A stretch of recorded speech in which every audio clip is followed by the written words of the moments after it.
School শুরুর ঘণ্টা বেজেছিল।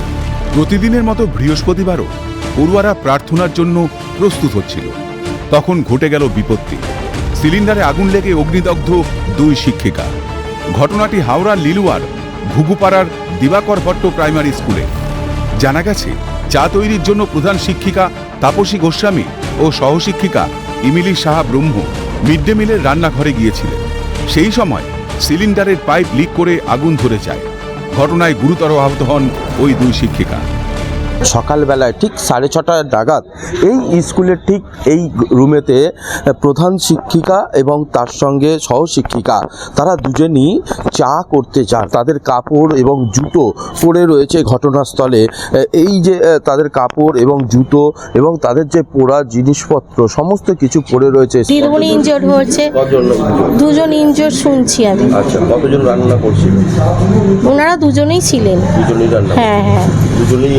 হ্যাঁ, রান্না বুঝতে পারছি না এখনো। এবার তাপসী গোস্বামী আর ইমলি দিদিমণি দুজনেই হয়ে যায়। বাচ্চারা সব তো পেয়ার লাইনে দাঁড়িয়েছিল তখন।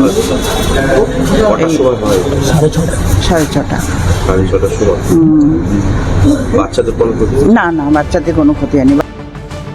স্কুলে স্কুলে চালু হয়েছে মিড ডে মিল। বিদ্যালয় চত্বরেই উনুন বা গ্যাস জেলে প্রতিদিনের রান্না, কিন্তু ত্রাস হয়ে উঠেছে মিড ডে মিল। রান্না চলাকালীন অগ্নিকাণ্ডের ঘটনা বাড়ছে ক্রমে। প্রশ্নের মুখে পড়ুয়াদের নিরাপত্তা। ঘটনার তদন্ত শুরু করেছে পুলিশ। প্রেয়ারের জন্য ঘন্টা পরে তার মানে 1-2 মেয়ে, বাচ্চা মেয়ে খালি দাঁড়িয়েছে, আর আমরা সামনেই দাঁড়িয়েছিলাম। আর 2 সেকেন্ডের মতো একটা বড় জোরে আওয়াজ হলো, আর পুরো দেখি চারিদিকে আগুন, আর 2 ম্যাম এরকম জ্বলন্ত অবস্থায় লাফালাফি করছে এসে। আর বাচ্চারা ভয়ে, গ্যাসের থেকেই লেগেছে। প্রধান শিক্ষিকা তাপসী গোস্বামী এবং সহশিক্ষিকা ইমিলি সাহা ব্রহ্ম কলকাতা মেডিকেল কলেজে বার্ন ইউনিটে চিকিৎসাধীন। প্রধান শিক্ষিকা তাপসী গোস্বামীর শরীরের 50% পুড়ে গিয়েছে। তার শারীরিক অবস্থা আশঙ্কাজনক, হাসপাতাল সূত্রে খবর।